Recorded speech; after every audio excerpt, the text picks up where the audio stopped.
নির্বাচিত সরকার না আসা পর্যন্ত দেশের স্বৈরাচার বিভিন্ন রূপে আসতে থাকবে মন্তব্য করেছেন বিএনপির স্থায়ী কমিটির সদস্য আমির খসরু মাহমুদ চৌধুরী।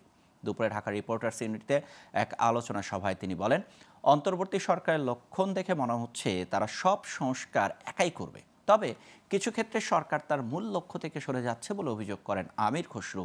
তার দাবি, জনগণের মতামত না নিয়ে বিশেষ কিছু ব্যক্তির সিদ্ধান্তের মাধ্যমে সরকার দেশ পরিচালনা করছে।